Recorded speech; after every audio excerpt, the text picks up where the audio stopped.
You're posing it as though what we are as humans has something distinct from our experiences. Obviously, we have our genetics, but how do we learn to express emotion? How do we learn to interact with people? How do we learn to make diagnoses? We go through a process that is actually very similar to a large language model, which is that we take the information that we're given, we put it into some type of algorithmic form, and we then use that to be able to analyze new areas. Hi, everyone, and welcome back to Wellness at the Speed of Light podcast. I'm your host, Dr. Stefano Sinicropi. On today's show, I am honored and privileged to have Dr. Robert Pearl, the former CEO of Kaiser Permanente healthcare system, which is the largest healthcare system in the country, where he oversaw 10,000 physicians as well as 38,000 employees, and had the privilege of having 5 million lives under his care, both on the West Coast and East Coast, and staged an incredible turnaround of that organization, which absolutely became the model of healthcare in the United States. And he's going to share some of his thoughts and insights with us today. He is a prolific author and is featured on so many different podcast shows and others, has lectured all over the world, has an amazing podcast himself called Fixing Healthcare and Medicine, The Truth, has a newsletter that is read by over 50,000 combined subscribers, and is a real inspiration to those of us that aim in helping to improve healthcare over the next decade. He is currently a clinical professor of plastic surgery at the Stanford University School of Medicine and on the faculty of the Stanford Graduate School of Business, where he teaches courses on healthcare strategy, technology, and leadership. He's board certified in plastic and reconstructive surgery, and he's received his medical degree from Yale and then did his residency in plastic and reconstructive surgery at the Stanford University. He's the author of 3 books, the first of which was Mistreated: Why We Think We're Getting Good Healthcare and Why We're Usually Wrong. His second book, Uncaring: How the Culture of Medicine Kills Doctors and Patients. And his third book, which we focused on primarily on today's podcast, ChatGPT MD: How AI Empowered Patients and Doctors Can Take Control Back of American Healthcare. Now, on today's episode, we are going to talk about how fascinating it was where he utilized ChatGPT as his co-author on this new book. We talk about how AI can empower all of us to make the healthcare system better.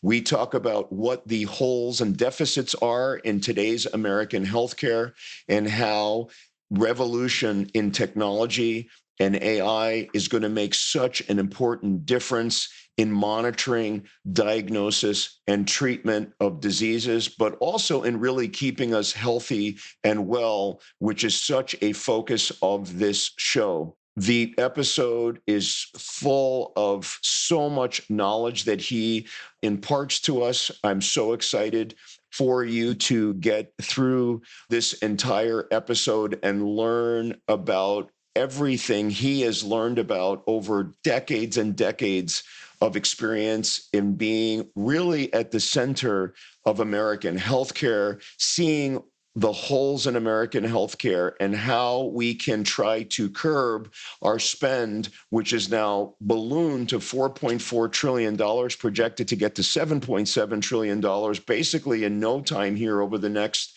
several years, and how new technologies and AI are going to help us to stem this crisis and to right the ship. So on that note, welcome back to another episode. I really hope you enjoy this one, and let's dive in and get started.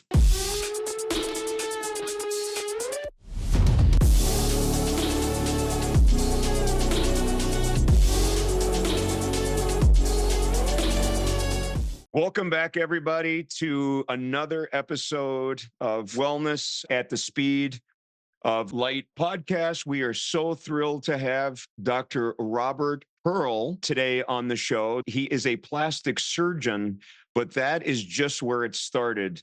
He took over the reins of Kaiser Permanente at a time where they were having difficulties in the late 1990s and absolutely turned it around. I encourage the listeners to go and see the kind of turnaround that he did at one of the biggest healthcare institutions in America.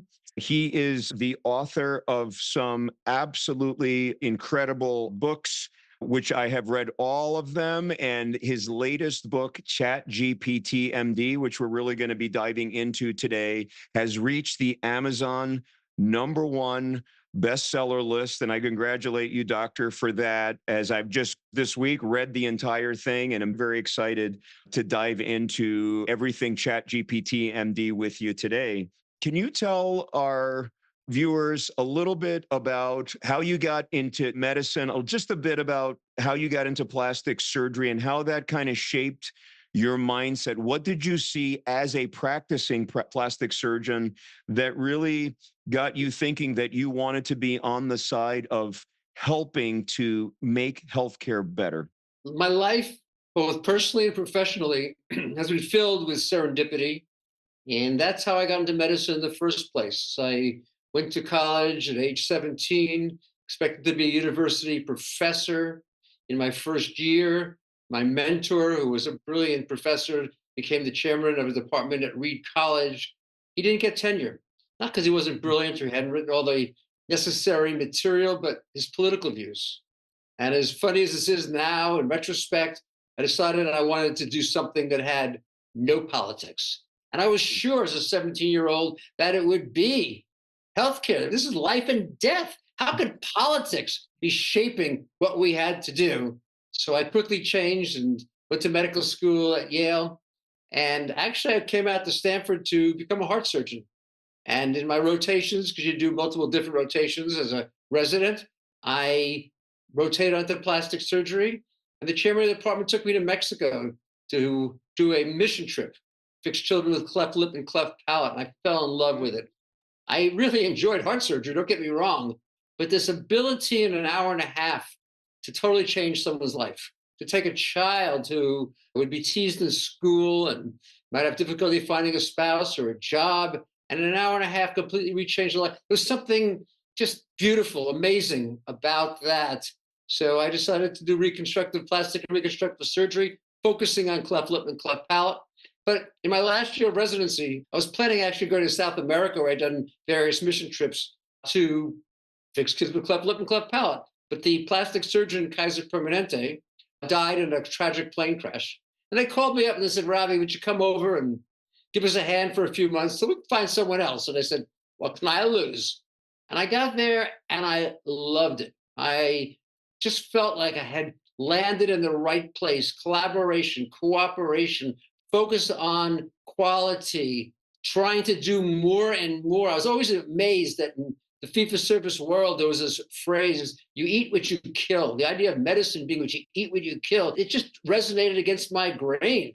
And so I decided to stay there. And that's really how I started my trajectory. I love clinical medicine. And the hardest part for me in deciding to become the CEO was that I knew that I would have to cut way back and give it up. I didn't want to completely eliminate it. I'd always take a week at Christmas time and see patients and operate just so I could keep my hands in it.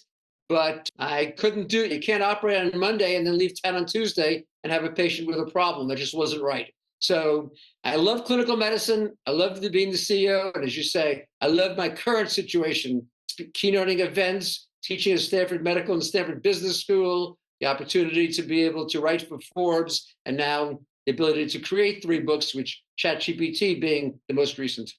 Thanks for that, to the primer on your life. Now, at Kaiser Permanente, it's just incredible how many lives you had under management: 10,000 physicians, 38,000 employees, and 5 million human lives under your care. Just briefly, because I know we really want to dive into kind of the books and your thoughts now, where you are now. But you made a remarkable turnaround, and I see in the way you talk about it, and you brought in the iteration. You were one of the first centers to really focus on the electronic health record and just doing things better. that next iteration of medicine. And we'll get into medicine 1.0 through 4.0 because I think that's a really important point. How did you get these ideas in fixing a system that you took over, which, as from what I read, it was almost at 2 days of cash left when the day you took over, because it was a sudden thing when you took over. Yeah, it was the organization had lost hundreds of millions of dollars for a couple of years in a row. It was had 2 days of cash by legal requirements that to have 3 days with the borrow a day of cash to avoid bankruptcy. And it was quite problematic. As I mentioned earlier, I was not that interested in being the CEO. I loved my clinical work, but I asked several people whether they would take the job, and they said no. And I realized that if I didn't do it, I'm not sure I'd be staying with the organization, and I wanted to give it a shot. So that was the start. So what's my background? First, as you can tell by the fact I teach at Stanford and how I write my books, I like educating people. I like that process of being a teacher. That's one piece of my background, because whether you're dealing with patients or dealing with colleagues, you have to explain things. You can't just tell Mhm. people what to do. You've got to help them understand it, engage them, interact with their hearts, their brains, have the spine to be able to stand up when things aren't going the way they need to. But that's a skill. Second of all, I had a big background in mathematics. And a lot of the things that I could see is that the current healthcare system in general, but even Kaiser Permanente at the time, wasn't following mathematical principles. But how do you get operational improvements? You don't do it by speeding people up in the OR. You're a surgeon, you know that. But you do it by cutting out the time between cases. You do that by making sure that when you're in the OR, you're fully scheduled. You make sure that the patients who are admitted to the hospital don't spend who you operate on Friday get out of the hospital as quickly as the ones on Monday, whereas in most hospitals, it's an extra day across the weekend that creates risks and problems. So that's a second place I would say. And then third, I had a background in computers. In high school, I went to Columbia University on weekends and took classes, and I could recognize the power that exists. So I'd say all those pieces together allowed me to help reshape both Kaiser Permanente and, to some extent, prepare myself for this current era of generative AI that, of course, you could not see back in the 1990s, but its roots were well established at that point. And I know you talk about this a lot because I've seen it in numerous places where you write between your books and your phenomenal newsletter.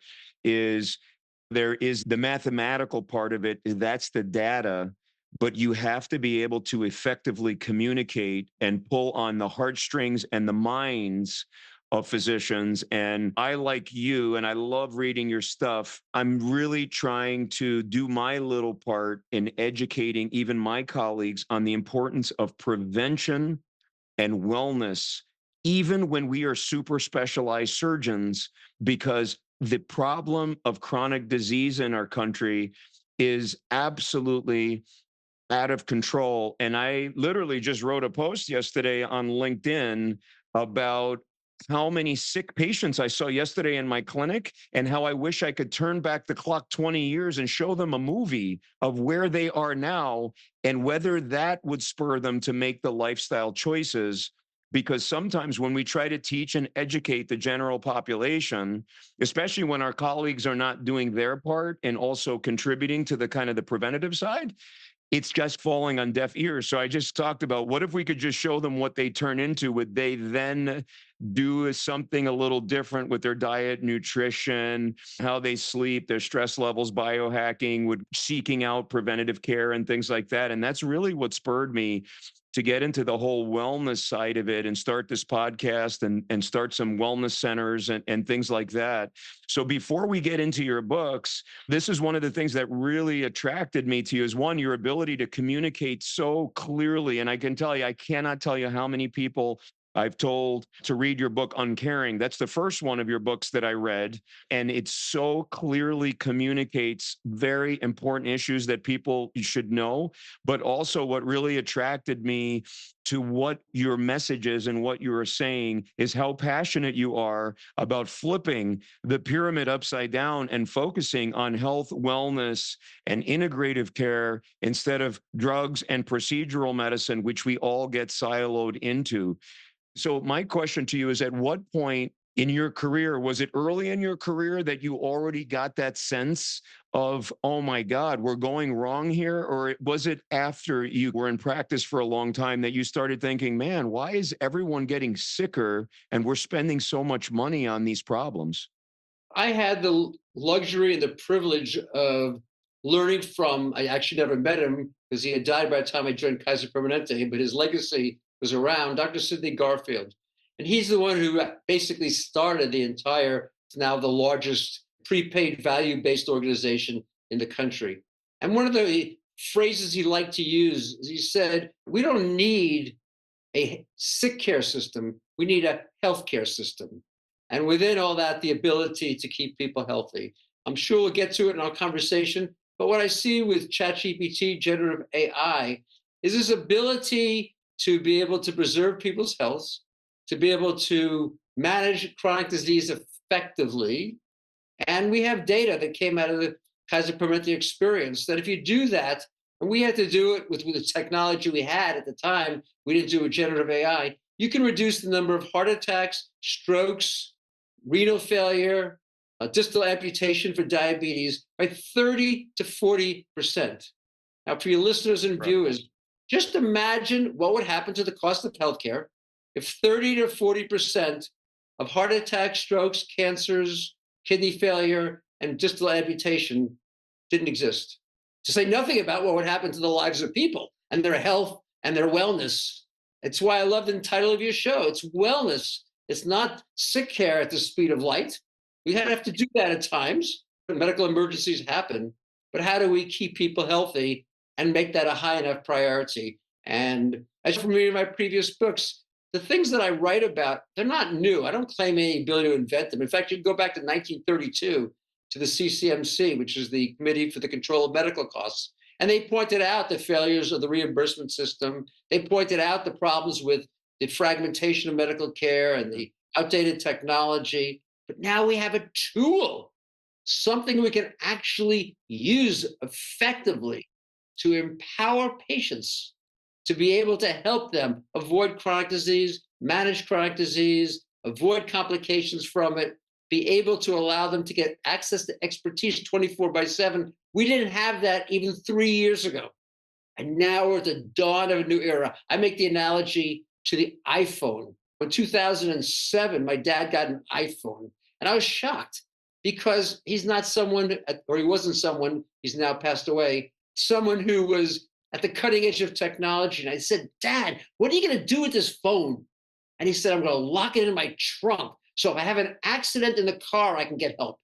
That was the limit of the vision. Now try to imagine today, how many of us could live our lives without that phone? Whether you're looking at retail, you're looking at photographic materials, social media, every piece of our life, planning a trip around the world, going to Expedia. I could go down the list of opportunities, driving your car with Waze or maps or whatever you like to use. You couldn't see it at the beginning. And that's where we are now with generative AI, particularly because it's becoming more powerful exponentially, doubling in power every year. That says mathematically, in 5 years, it's 30 times more powerful. Imagine your car going at the speed of an airplane. We're at the dawn of an amazing era, and I think it will allow this bringing together of how do you take care of the sickest patients and how do you help patients not to become so sick. I love your passion for AI. It's funny because when I first started using ChatGPT myself, I had a period of 1 month where my wife almost didn't want to talk to me anymore because I had nothing to talk about other than AI and its potential power. And it's interesting because I used it for when we first started our wellness clinics. The idea came about 2 years ago, and then we were writing our materials last year.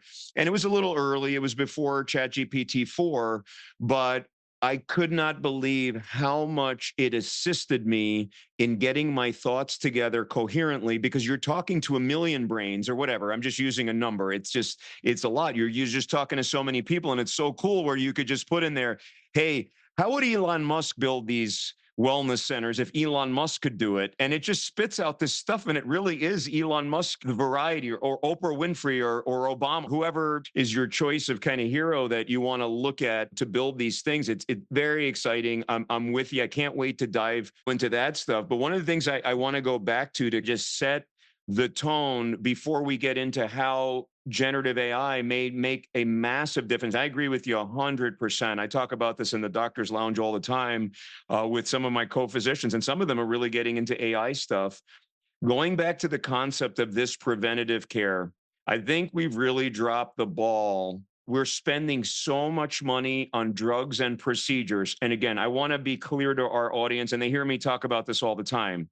Procedures, drugs have saved billions of lives and injuries and things like that. And so for sick care, like you talk about, and I love that analogy, if you get into a motor vehicle accident or you have a valve issue in your heart or whatever happens and you have an acute thing, a DVT, a stroke, the modern medical system has improved every single year in helping people, in my opinion. Now, there's certain areas it hasn't, but in most things, our technology's better. We're able to do these more minimally invasive. We're able to do a lot of different things. However, I think where we've dropped the ball as a group, and I say this broadly, not just physicians, just the whole entire medical industry, is the pouring of money into new technologies, pouring of money into developing all these drugs, which again are all fine, and no money or very little money, because we struggle with that in Minnesota, getting money into the hands of people that are doing integrative health and wellness and prevention.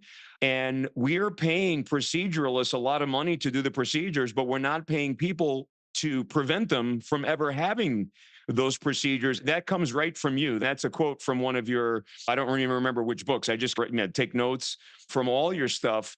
Was there a point where you just light bulb came on and you just said, man, there's got to be a different way to deliver? Was it early? Were you noticing that even when at the beginning of your career, when you were just wondering, why are all these people so sick? They shouldn't even be here. They shouldn't even have this diabetic condition, or they shouldn't need this amputation, or shouldn't even need this heart surgery. It's, 20 years of lifestyle changes and nobody helped them through it. Absolutely. I was aware of the opportunities that existed. As I said, I was fortunate because that was encouraged. During the time that I led Kaiser Permanente, there's about 1,000 health plans across the US. We went from being a little bit above the middle of the pack to number one. And if you look at the data, hypertension, we don't pay much attention to hypertension. It's the number one cause of strokes. 40% of strokes relate to hypertension. We were able to control it 90% of the time. Across the nation, 55 to 60. Diabetes, we control even less. Less than half of the time, probably less than a third of the time do we adequately control diabetes. A third of Americans either have it or will have it in the future. And we know the complications, the leading cause of kidney failure, contribute to heart disease, leading cause of distal amputations. There's all these different opportunities that exist. And I could see that. I got into administrative roles very early in my career, although I continued to be a full-time clinician as well as doing the other roles. So I was aware, I could just see the inefficiencies. It's just how my mind works. As I said, the operating room is just a great example of that. If you do the first case and I am the second case and someone else is the third case, and whatever reason you have a little bit of a problem, you're an hour late. You've now created 3 hours of inefficiency. How do we address that? If you do all your cases in the same day, there's no inefficiency. Or we look at the time between surgeries. Yes. And so I don't know what it is where you operate, but I've been in a lot of academic centers where it's an hour between patient one and patient two. And why is that? Because we use a linear sequence. We complete everything for patient one before we start on patient two. Well, why do we do that? Why don't we start patient two to overlap the end of patient one and be able to cut that down to 20 minutes? You've now added 2 hours of opportunity. And our nation right now is struggling. Getting access to clinicians is tough. We do not have enough clinicians, and we can't afford the number that we actually would need. There's the opportunity to get an improvement in care. Yeah, I've been aware of these opportunities, but as you well know, when you talk about lifestyle medicine, that's only increasing over time. Back at the turn of the century, it was known, but it was not popularized. Yes. And I think right now I'd say it's on people's minds. And now what they're saying is, help me to be exercising better. Help me with mental relaxation, with sleep.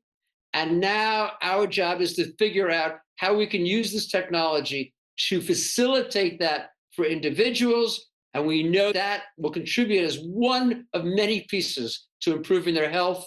When people often ask me, what's value-based medicine? Because a lot of people talk about it. It's a catchphrase. Yes. I make it very simple. Value-based medicine says we're going to lower the cost of care by increasing quality and improving access. What? You can't do that. More quality costs more money. More access costs. No. Better quality, as long as you have a fuller definition of what that looks like. 30, 40% fewer heart attacks, strokes, kidney failure, cancers, peripheral amputation. That's the opportunity. And do those things, by the way, you'll have fewer back surgery, because obesity 100%. is a major contributor to the problems that people have, being out of shape. So we have all these opportunities to maximize health. And I'm hoping that in this era of generative AI, as you say, healthcare 4.0, that we're going to be able to seize those opportunities for the benefit of everyone. That's a great answer. I think another thing I posted, but I was sitting next to these two doctors, excellent doctors that I know, and they were running the list for the ICU. And they were just talking about the usual stuff. Who needs to go to dialysis? What's this guy's creatinine? What's this person do? This and that, right? All the kind of the daily tasks. And all I kept thinking was, yeah, obviously this needs to be done now, but are we asking the right questions? The right questions are, why are they there in the first place? Was it a failure on the part of education, preventative medicine, whatever? It's not always a failure. Sometimes people are just going to end up there, but a lot of them are just failures. And thank you for what you did, obviously, at Kaiser. And what you're doing now has the potential to reshape everything. And that's why it's so exciting. And we do need help, like you said, because there was and I don't have it, I just remember reading it, where you added up all the hours that it would take in order to do all this work that needs to be done for our patient population, and it doesn't exist. And I can see how AI can fill in those blanks, because it's open 24 hours a day, and there's millions and billions and whatever of them to go around. I think that's great.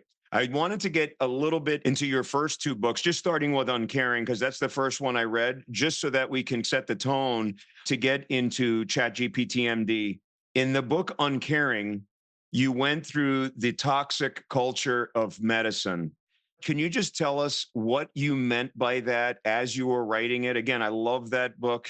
And after you tell us where you saw that toxic culture and what the downstream consequences were, I'm curious to know how your colleagues, did people take it personal, or did they completely agree with everything you said like I do? I'm 100% in agreement with every word in that book. Let's go back one book before that, because it sets the stage. Each of these three books really are a sequence. You want to view it from the 50,000-foot level. Sure. This treaty was about the failures of the system of medicine. They still exist. Care is fragmented. Doctors working independently without the collaboration and cooperation. They're paid on a piecemeal basis. We call it fee for service. The more you do, the more you get paid, whether it adds value or not. Have a complication, you often get paid twice. The technology that is used is left over from the last century, although really from the century before. The most common way doctors exchange information was the fax machine, an 1834 invention. And I couldn't find the leadership pushing the kind of values that you do so well in your program and have mentioned today. So that was the broken system. In my mind back then, it was only, I think that book came out in 2017. So it was only 7 years ago. I was still, I will say, a little bit naive. Maybe it's hard for me to admit being naive, but I was that in college and I was that later on. I think I still was in 2017 about healthcare. I said, if I can explain to people what should happen, what must happen, what's better for patients, it will happen. And I waited and nothing happened. So I asked myself, why does change not happen? Why don't we have tools that provide information on the totality of a patient's information, the totality of their medications, their diseases at every point of contact? We talked about that 20 years ago. Why is it not here today? And that led me to the culture of medicine. And the culture of medicine, it very much values intervention over prevention. Why is that? Because that's how you learn as a medical student and as a resident. In your residency, you learned how to operate. You didn't learn how to prevent the need for operation. Yes. We value specialties over primary care. Why is that? Because It's an opportunity to make things happen, elevate the hero who can come in at the last minute and take the patient who's dying and reverse the cardiovascular blockage of the coronary artery to the heart. We don't value the primary care person, although the data says that more primary care physicians will have 2.5 times a greater positive impact on longevity than adding an equivalent number of specialists. So we have the data. It's the culture that I concluded stood in the way. And so I thought I had done the two bookends. I had identified the systemic problems, the changes that need to happen, the culture that exists, not because doctors are not dedicated, committed, hardworking. It's not about them. It's about the system they work in and the training they got in their residency, because that training was not focused on prevention. You don't make headlines in the journals by talking about how many heart attacks you avoided. You make it by demonstrating a new operative technique to reverse the problems that might have been avoided in the first place. It's not negative. And that's why, to your point, I didn't receive very much negative feedback, because every doctor I talked to knew it was true. And I was not attacking, although the title was provocative, my publisher picked it. I was really not attacking the people providing the care, but the underlying culture, the values, norms that we inherited in our training. And I thought I was done writing books. Books are a real effort. I estimate it takes about 10 hours per page. So that's about 3,000 hours. And I'm doing everything else at the same time. So I didn't expect to write another article. And then I had another book, but then I had this third part, which is, wait a second, maybe what's missing is the opportunity. Maybe we're just missing the tool that can shift the system and move the culture. Maybe the problem isn't that people don't get it. They just either don't know how to do it, or they're afraid. And fear is a very powerful motivator or demotivator, depending upon how you want to look at it, that if they move in this direction, it's going to make their lives more difficult. It's going to erode their income. These are natural human feelings and emotions. And now I said, wait a second, we have a technology, only came out, remember, about 18 months ago, that can now free the doctor up by taking away many of the things that happen in the office now, giving more time for the doctor-patient relationship. And if we simultaneously move from a system that rewards volume to one that reflects value, one that rewards health, prevention of disease, avoidance of complications, patient safety. If we have a system like that, we actually can rebalance in a good way the economics, both of the providers of care and its recipients.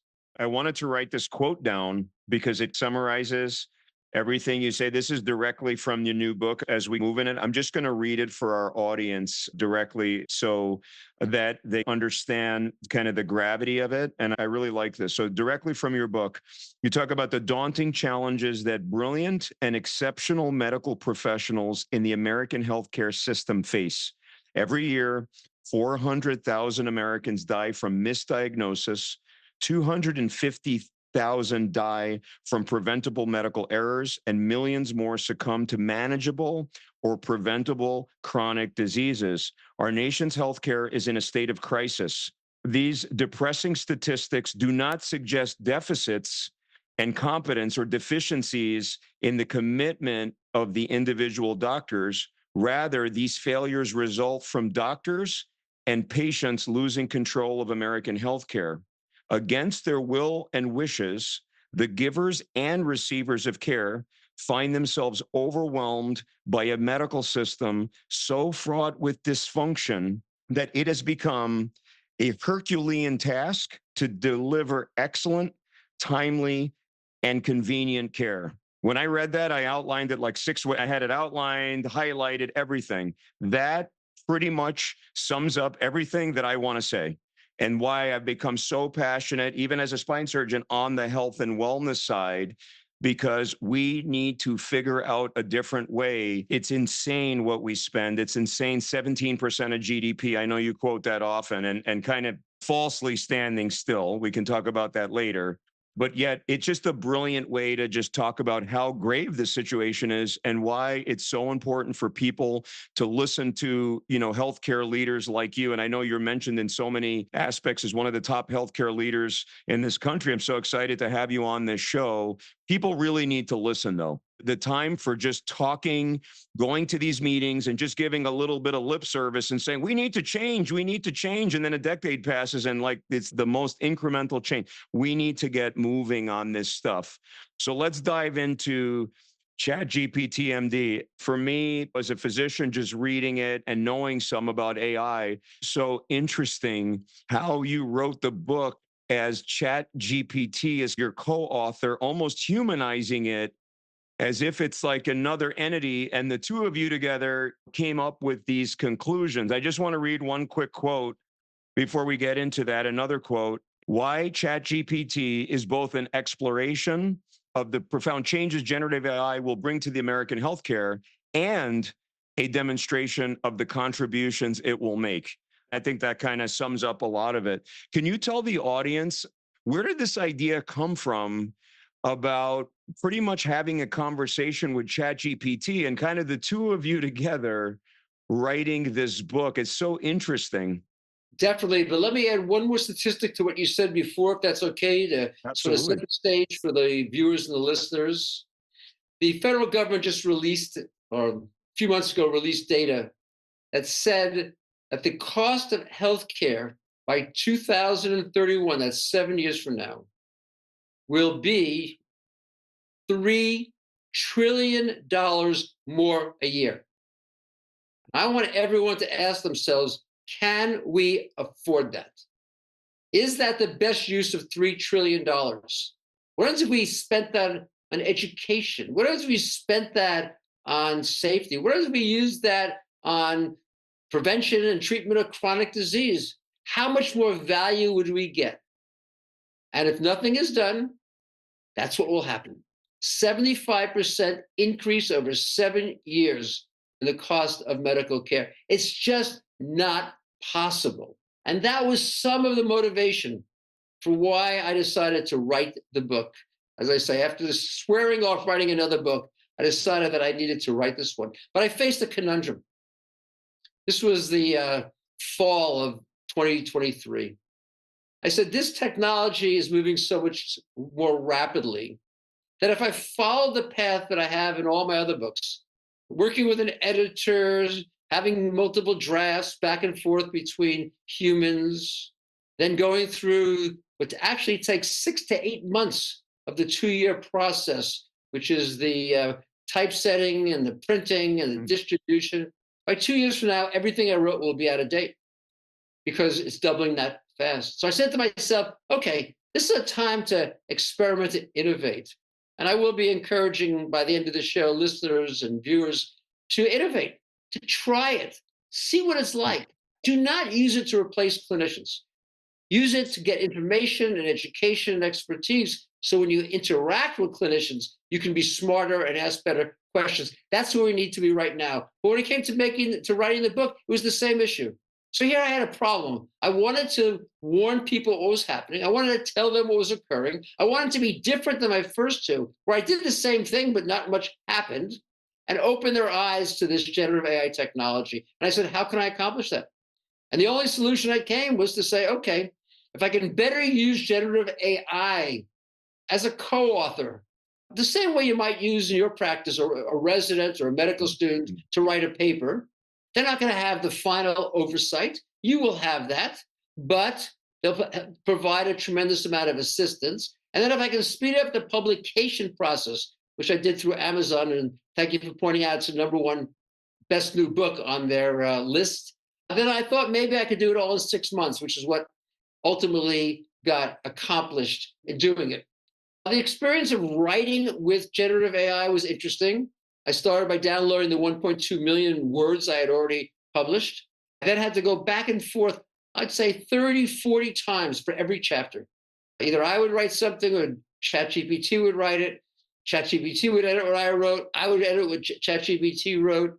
I did leave one chapter that's, I'll say, 90% written by ChatGPT. I pointed out at the time, all of the information, by the way, is clearly spelled out as to who's the author and whose voice it is.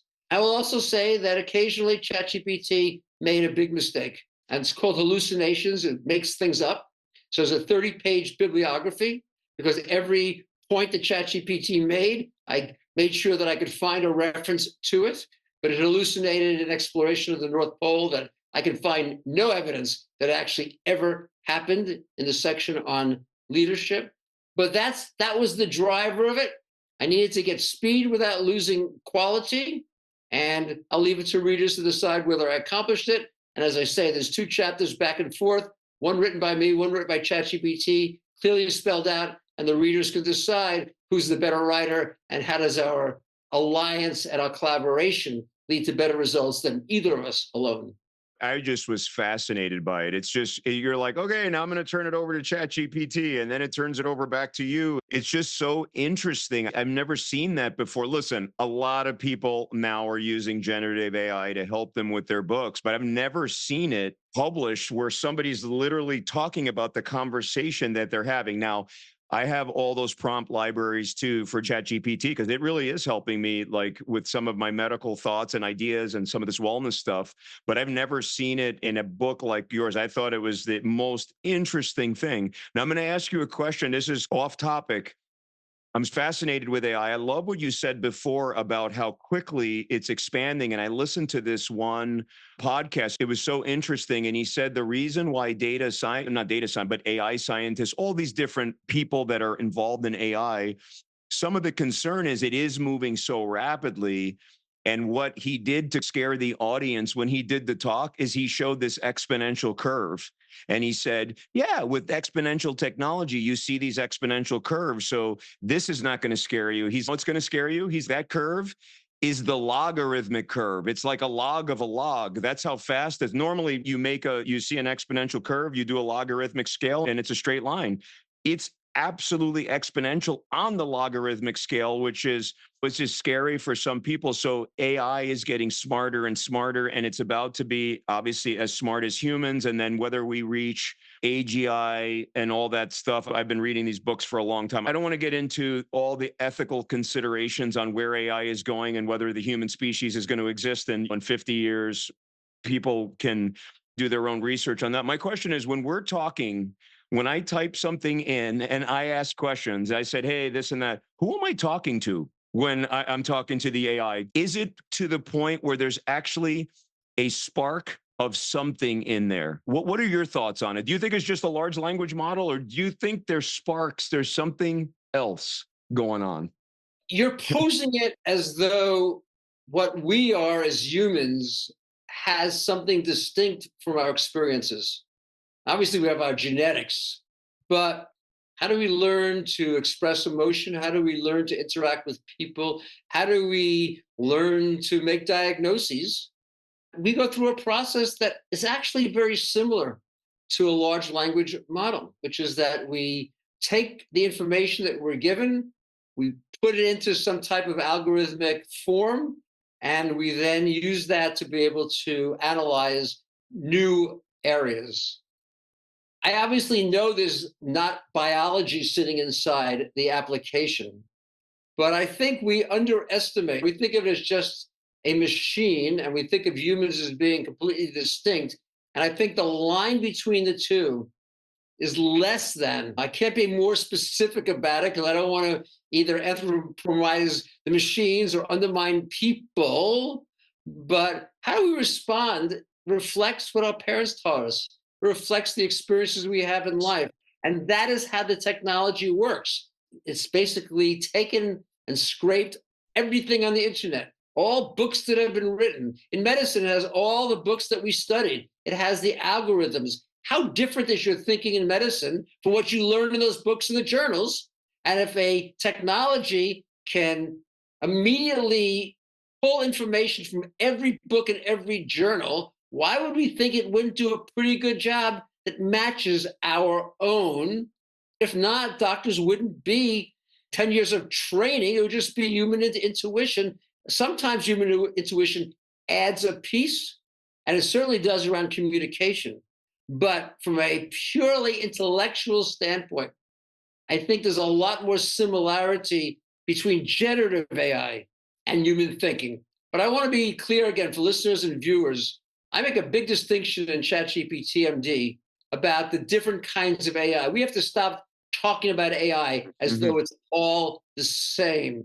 You have the rule-based AI, which puts in the algorithms, the heuristics the doctors use to make decisions, but it's no better than the people creating the algorithms.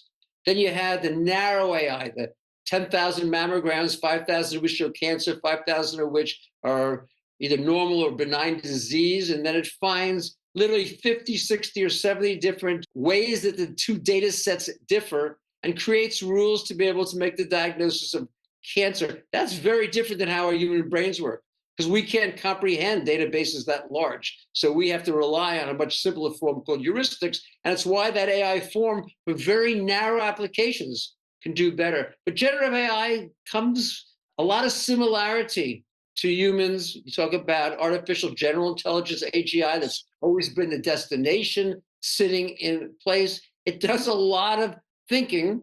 And I'd say there's a little bit of discomfort as to, is this, what am I interacting with? What am I learning from? But I also think it creates a more diverse set of viewpoints. It brings in a lot more information. And if we can use it effectively, and I talk throughout the book about the triad, the dedicated clinician working with an empowered patient, facilitated by generative AI technology. And that triad, I believe, will be better than any of the three alone. I love that idea of the triad. Just going back to these conversations about what it is that we're talking to and AGI. When I had a lot of free time during the pandemic, when they didn't let us do surgery and we were just sitting around, I started just diving through all these books. One of the books, Super Intelligence, is a great book for if people want just a reference, things like that. And it's interesting because in our household, I'm a huge fan of AI, and I believe that we are creating for, I don't want to say playing God, but we are creating something that is in itself going to be a life form. It's just a different life form. When we think of aliens, we think of biologic creatures, but you know what? Eventually, it is going to think on its own and have its own idea. It's already shown all kinds of glimpses, as you nicely pointed out, because you talked about the Sam Altman situation when he had to step down and the board was concerned things were going too fast. But it's interesting, in our household, I'm a big fan and I'm a big believer in AI being the savior of humanity, because we certainly are on a trajectory. We like to hurt ourselves, not just in healthcare, in other ways. My wife is on the opposite end of the spectrum. She's very concerned about the ethical considerations around AI, and especially when AGI comes, because she is worried that nefarious actors out there and other things, it's just going to be such a crazy free-for-all, and we're going to have no power. We may become slaves to them and whatever. That's not the purpose of this program. But I was a great answer. I love it. And I feel like you're in my camp where you're very excited about what the human race, species, whatever is going to become with the assistance of AI at our sides. And as physicians, having an AI at our side where we're co-pilots, right? Microsoft Copilot, it's our co-pilot. And then it's also the patient's co-pilot. And it's this triad together where we work to make people better. And we just have a happier and healthier. Man, if we can reduce the chronic disease burden even by 30 or 40%, my God, we just saved the American healthcare system and countless other countries' healthcare system. As far as the way that it works, okay, we talk about the triad. I love your story. You call in your book the patient zero, and it's that professor that goes in and has that abdominal pain. And doc says, you're fine, take some ibuprofen, you'll be good, call us in the morning, see how it goes. And patient zero goes to their phone, it looks up on ChatGPT symptoms, what it could be, and convinces the doctor to get a CAT scan. And lo and behold, they had appendicitis, and potentially it might have saved them a lot of morbidity, if not something worse. And so I love the fact that you made the distinction between the fact that if he had done a Google search, it would have just popped out just a bunch of random stuff that would have been no different. It wouldn't have unless he started reading every article that was out there on his symptoms, but it's not generic. It just gives you all these different symptoms versus ChatGPT that gave him a coherent idea and thought that then changed the doctor's mind, that then potentially saved the patient's life. Can you talk about how, I love that story, how that extrapolates to everything that you're talking about and the message you're trying to get out there? I put two parts to the message. The first is we need access to a massive amount of information and data. In healthcare, knowledge is doubling every 72 days. No clinician can keep up with it. We talk about the human genome, we can now sequence it. No one can memorize it, like memorizing pi to the 100,000th place. It's just not possible. So we need a co-pilot, someone whose skill is being able to access this massive amount of data beyond anything that any human being can do. So from that standpoint, I think this is an opportunity generative AI creates. But the second part is the engaged patient. As part of my book launch, I've a little bit on 23 podcasts, and I get a lot of the same questions, particularly when there's an audience participation. And from clinicians, I often hear about their concerns that they tell patients what to do, and patients don't do it. They tell them eat better, exercise, and they don't do it. And I think that we have not empowered them. And that this technology, if we let them, if the culture that you mentioned earlier allows it to happen, and we recognize that ability. In the book, I talk about the Khan Academy in Silicon Valley. It reverses education. Rather than going to class, learning a concept, and going home and doing homework, you prepare. You use a technological tool to be able to get the information at your own pace in your own way, and you go to class and engage in deeper conversation. Imagine if everyone coming to your office knew a lot about spine.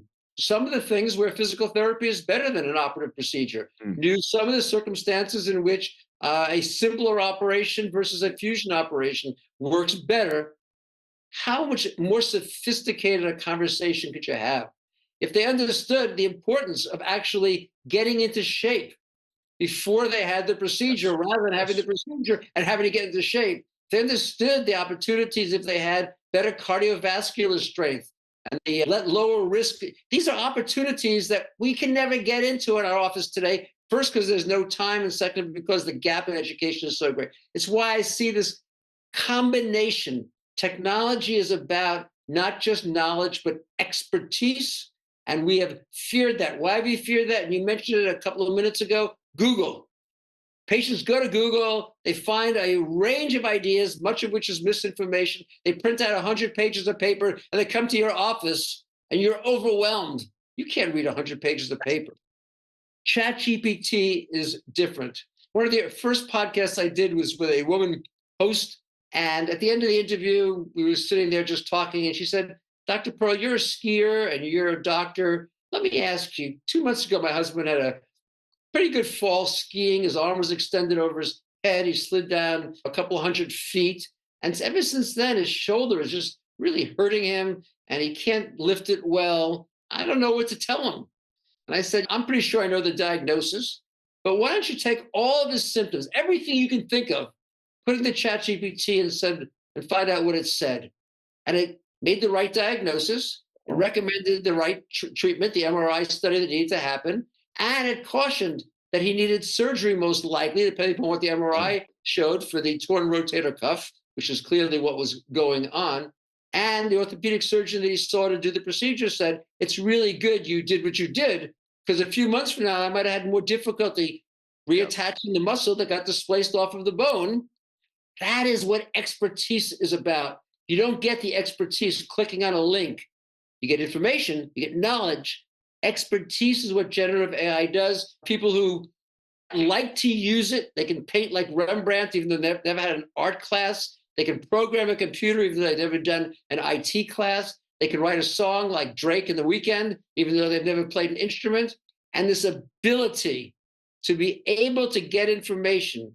And I put it into two categories: acute disease, new symptoms and problems, chronic disease. Acute problems, it's 11 o'clock at night, your kid has 102 fever. What do? You go to the ER? You know, you'll wait an hour or two surrounded by people coughing. Do you wait till the morning? If it's meningococcal disease, it could be dead. You call the office. What does the doctor say? Go to the ER. Why do they say go to the ER? They don't know anything about your situation because it protects them in the middle of the night. But that's not what you want. You want personalized information. You call the answering service. They said the doctor will call you back in the morning. I don't want to be called back in the morning. I need information now. We don't have it.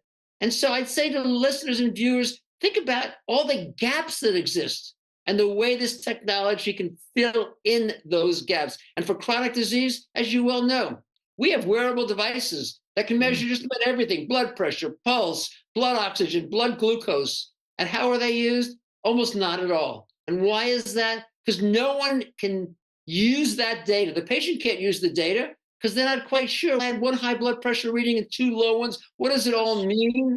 The clinician doesn't want it because they're too busy, number one, and they don't want to fill up their computers. This is an analytic tool that would allow us to say, you were started on medication. It's now a month that's passed. Your blood pressure has not improved.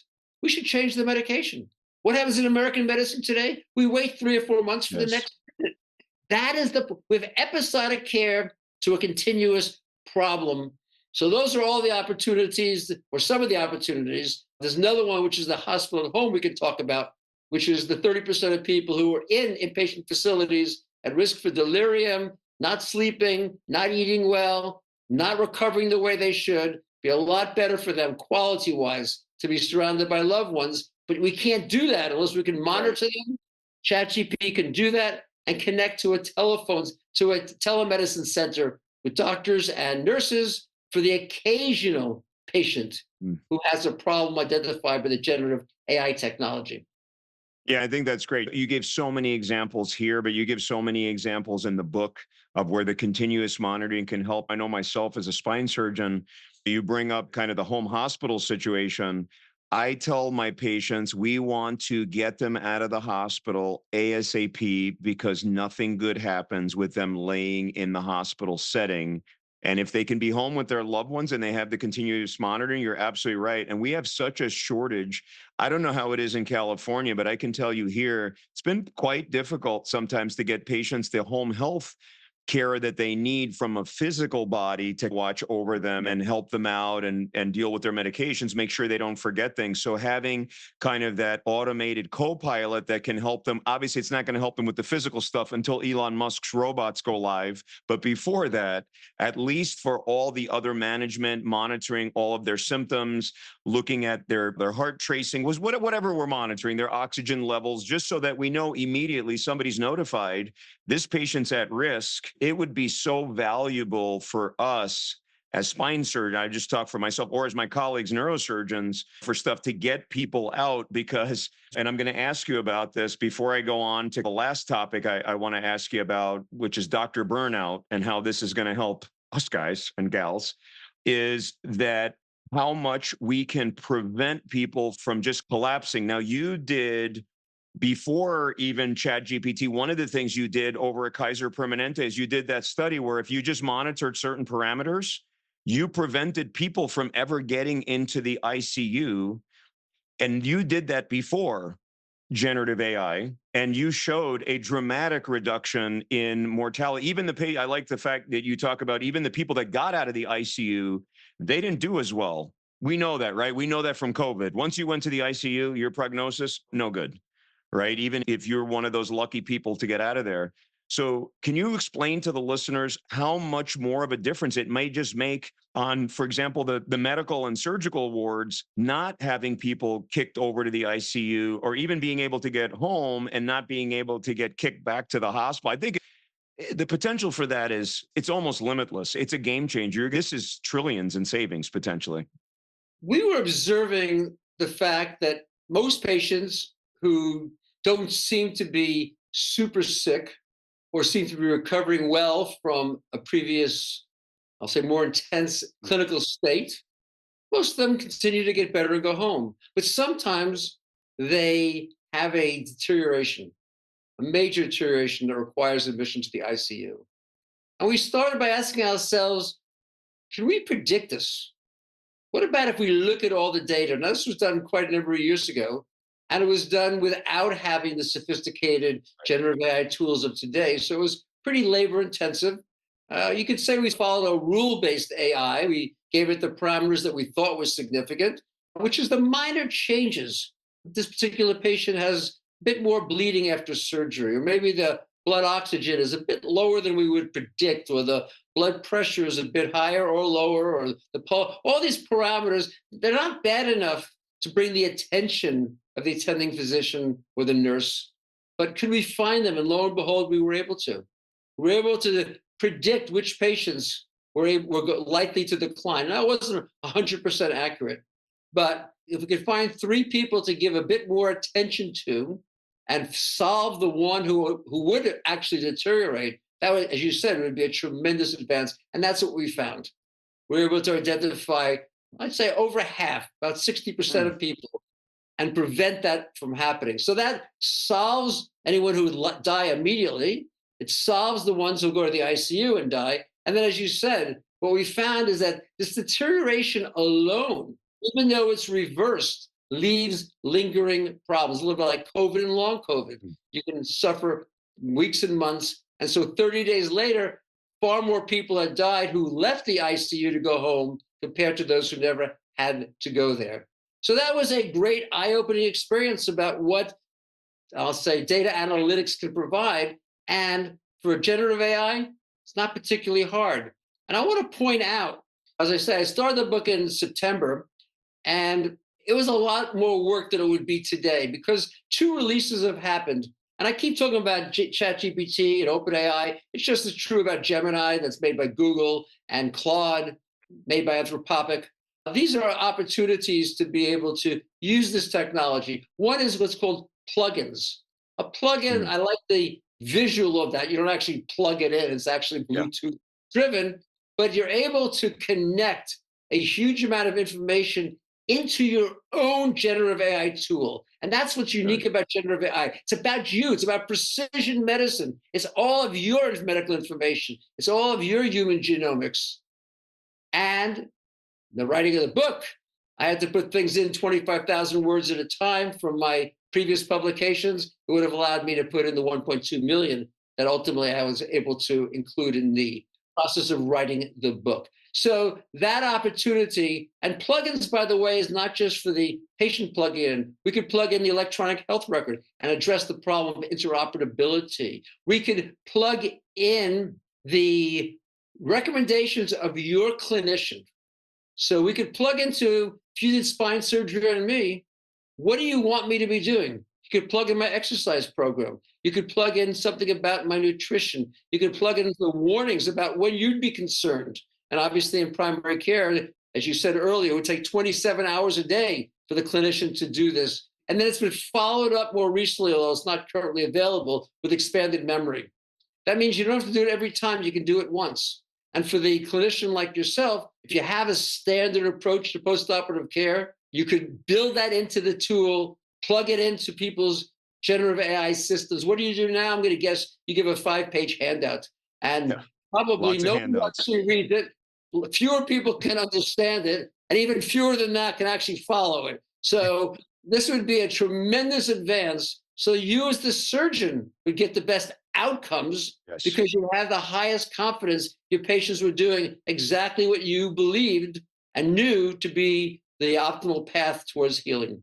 Yeah, one thing you bring up before we get to something that I'm really passionate about, and that's burnout in healthcare in general, but really amongst my colleagues where it's become the massive problem. Personalized medicine, and you talk about that a lot in your book. There are all these new avenues of medicine that are developing, proteomics and all these very precise guided tools. There's so much to unpack there. And you're right, like with the genomics and proteomics and this and that and all these other modalities. Like I've become, big into biohacking. We do a lot of it at our wellness centers, how photobiomodulation, you can modulate different things in the body. And how does that interact with what your mitochondria are doing or your protein foldings doing? It's like a million inputs. For humans to do this with where we're going, it's almost not possible. So generative AI is really going to allow us to roll out very precise treatment plans for everybody. So for Dr. Pearl, your treatment option, you might have a totally different nutrition program. You might recommend different biohacks for you. You might get different cardiac on, and I could go on, right? We can mention 8 million things. And your microbiome, like plugging in microbiome things that we can do and what probiotics you need to take and on. It's very exciting what generative AI can do by crunching all these numbers with billions of brains, so to speak, and speeding up, like you said, 30 times in the next, whatever you said, 5 years or so. It's amazing. 30 years from now, we'll be practicing almost like Star Trek medicine. We are really at the precipice of something. It's mind-boggling. It's hard for us to think about it too as humans. I just want the audience to really start learning some more about what AI is able to process. It's just absolutely mind-boggling. I know that excites you, but any thoughts specifically on how precise we can get on everybody's treatment plan and protocol with generative AI? The thing I know for certain is that the magnitude of data you're talking about absolutely exceeds the ability of the human brain and is child's play for a generative AI application. The potentiality to do that, we don't yet fully know the impact it will have because we haven't done it. But to the point you're making, if we know your entire genetic sequencing, we know your human biology in your gut, we know all those aspects. And I'm a runner. I run 5 miles every single day. If you're going to do back surgery on me, I would hope it'd be different than if you're going to do Yes. it on someone else who is 40 pounds or 50 pounds overweight and doesn't exercise. My heart beats 60 times a minute. This beats 110. I would hope that you'd have a different plan because we're different people. And I don't want to wait for as long as it's going to take them because I can recover faster. And that's what I want from you. And on the other hand, if they try to do what I do, they're not ready for it. They haven't been conditioned for it. So yeah, so I absolutely see that as an opportunity. I have a lot of stuff, not just in the book, but on my website, robertpearlmd.com, that people can go to find out more information on some of these themes. But obviously, you're at the cutting edge of all of this, both in your thinking and in your practice and in your experience. We just have to find out, as you said, this is the dawn. This is the beginning of what's going to happen. Think about this as the iPhone in the earliest days. That's where we are, but we're not on a 10-year trajectory so it becomes broadly utilized. We're on a 3 to 5 year, and we're not seeing the peak. We're peaked out where little added was done after a certain number of years. We're going to see continual growth. And why do I say that? Because the technology itself doesn't have to advance. What has to advance is the information on which it's pre-trained. And imagine if every medical meeting, every presentation was downloaded, and we had the most up-to-date information for every clinician from all of the meetings available, regardless of your specialty. I think that would have a very salutary and positive impact. We might not have had to wait 2 decades for lifestyle medicine to become so visible in healthcare today. That summarizes it all. And man, it's so exciting. I talk to a lot of docs now. They are getting excited about AI. I talk to other ones, they're totally oblivious. They've never even turned ChatGPT on. And I just tell them, if you don't get on this train, you will be left behind. You will have no clue what's going on in 3 years if you don't start learning AI as physicians. Last thing, what's heartbreaking to me, and I know that you're well aware of this, having managed 10,000 plus doctors and obviously having had your own colleagues. Oftentimes I'm in the doctor's lounge, or I'm around physicians all the time, and we see them when they're not treating patients. We see that their human side. These guys are so overwhelmed with making patient calls, with the typing things into the electronic medical record, having to deal with all these other issues, having to fight with insurance companies who, by the way, use generative AI on their denial train. And we have to fight back with our own AI. And it's just AI wars now and who can get surgery and who can't. Very interesting stuff. But it very much is heartbreaking to me when I see like really great people, and I can just tell I don't even know if I want to call it depression. It's just apathy and just feeling generally down. That's just classic signs of burnout. And I just posted about this the other day and how important it is for us to have self-care. Last thing I want to talk about is the excitement around ChatGPT being, and not just ChatGPT, obviously that's the name of your book, and you said it, all of these kind of AI programs. I just got on Perplexity, by the way. I love it. It's the coolest thing. I have the app on my phone, but just talk about how much this potentially could unburden doctors to be able to have them do what they love, and that is either do their surgical stuff, but really to spend quality time with patients where we're connected with empowered patients and can have really deep conversations about where they're going with their lives, what their expectations are, and how we can best help them, other than trying to start from scratch and looking at their 100 pages of Google printout, which is just gibberish, means nothing. So can you talk a little bit about how much this may be able to unburden physicians? And one of your titles, it's How American Medicine is Killing Patients and Doctors. And so on the doctor side, how can this potentially be a game changer for us and our colleagues as we really want to do what we love? Like yourself and all physicians, before we recommend the treatment, we try to make a diagnosis. And the symptoms are severe, worrisome. 60% of physicians are burned out, unfulfilled, fatigued. And the question is why? And it's interesting to me that the common answer given is actually about the symptoms, not about the etiology. And by that, I mean that people point to the insurance companies that are making it hard for them to do the right thing for patients, the EMR that makes them spend more time and basically comes between them and the patient. We can go through all the symptoms, but the fundamental problem, I think, and this is what I focus a lot of my research and my analysis on, is that the workload has just become too great. We just simply have made clinicians run faster and faster because the problems have gotten worse more rapidly than the solutions have come around. So I asked myself, why? What's different about it? And I looked at some data that was fascinating, which was I looked at the comparative burnout across the most wealthy nations. I don't want to look at the really poor nations where clearly the problems are related to insufficient income, but what about the wealthy nations? And I went into looking at the study certain that what I would see is that a burnout in America was 2x, 3x what it was in any other country. We spend 2x and 3x other countries. Why would the burnout not be so much greater? And I was shocked. We were right in the middle of the pack. And so I said, the reasons we point to the corporatization of medicine in America, the insurance companies that exist here, they don't exist in other countries in the same way. So what's going on? And I came to the conclusion that it was the chronic disease, the epidemic that's there. Someone came to you with a fracture when you were in your orthopedic training, you put a cast on them, you saw them a couple more times, and you were done.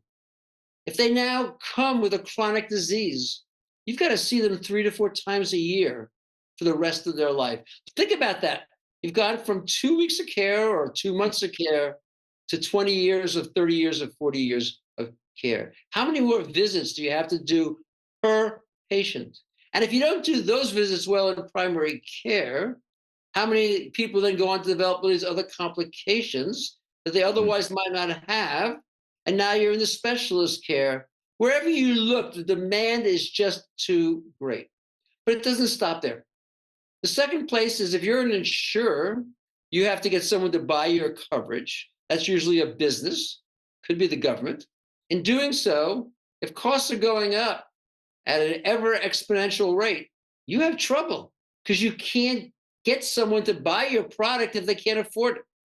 So what do? You have no choice. We villainize the insurance industry, and there's some people who deserve it, but a lot of people are just trying to do a good job.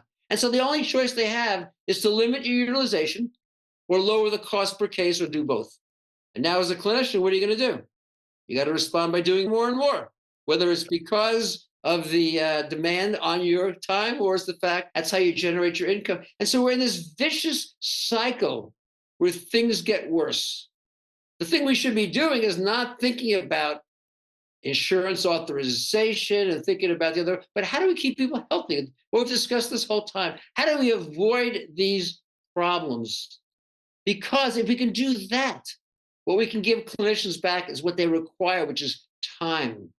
I think burnout is the fact If you have 27 hours of work to do and you're only in the office for 14 or 16 hours, I say in quotes only, you can't do 27 hours of work. You've got to cut corners. And burnout, I think, is the sense that you didn't do your best job. And we think it's because the insurers do it to us, but I think it starts with the time that's there. Could we train twice as many doctors in the United States? I guess we theoretically could, but the cost would become unbearable. So again, when I look at this question, I say, how do we address burnout? It's by empowering patients.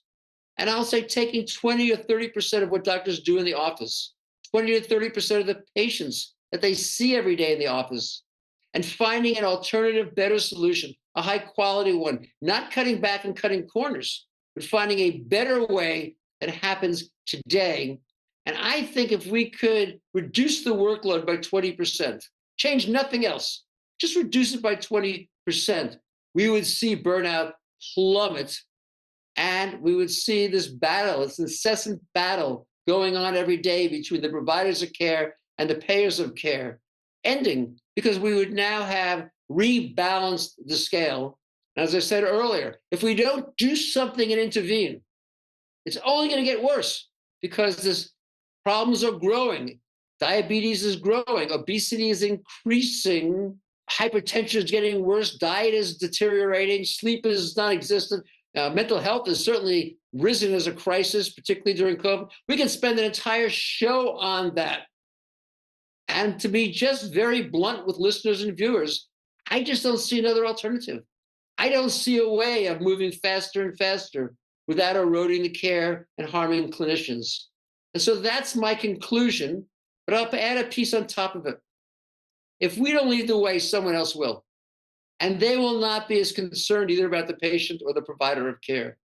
This is our time to do it. I hope that the major societies across this country take the lead, not today to figure out how do we use 4.0 or the free 3.5, but how about 5 or 6 or 7? So, some iteration that's going to happen in the next 3 to 5 years. And how are we going to use that to empower our patients? How are we going to trust them to be able to do a lot of the things that we have to do because there's no other way today?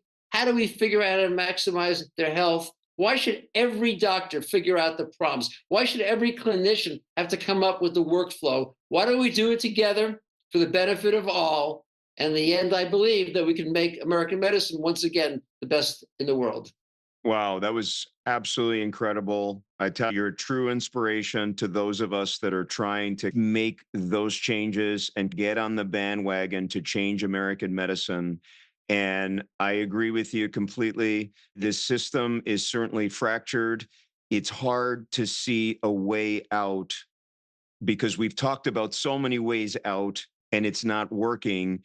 And this gives us the, I don't want to call it the manpower, the AI power, we'll just call it, to potentially get us out of this bind with these co-pilots to all of us and to fix American medicine and get where we need to be. So I just want to thank you so much for being on this program. I think that the listeners are going to gain a tremendous amount of knowledge and wealth from this talk. And I really hope that for our medical doctors out there and DOs and all kinds of other practitioners, that they really look into generative AI and how it can help their practices streamline and just give better care to their patients. But again, just to be in the loop, because otherwise we will be left behind. And as you said beautifully, somebody else is going to make the decisions for us. And I think as doctors, we've already been there and done that, where we have not been at the table where American healthcare really needed us over the last several decades and have gone down this path to where we are now. So is there any other place, I know you gave us your website, any other place that our listeners and viewers can find you, how they maybe can send you questions or whatever else they're interested? I don't know if you want them to go to your LinkedIn profile or any other social sites that you might want to get out there, especially as we encourage all of your listeners to go out and get the book as soon as possible. The best place is to go to the website, robertpearlmd.com. They get the monthly musings that you referred to earlier, where they get updates on the newest articles and insights into healthcare. And if they are willing, I'd like to get their feedback after they read the book. And they can do that through the website itself, where they can complete the information. And I respond to just about everyone that I get. LinkedIn is another place. I have a presence on Twitter. But as I say, I think the website serves as a great repository. And I often take the ideas that people have given me, the feedback, and I incorporate to my next set of articles, creating what I hope is a virtuous cycle for both the readers and the people like yourself, who are the leaders of healthcare, who are the visionaries, who can see where we have to go. And the fifth and final part of the book is about leadership. You demonstrate it well, because without leadership, we're not going to achieve what needs to happen. And it will be a failed era.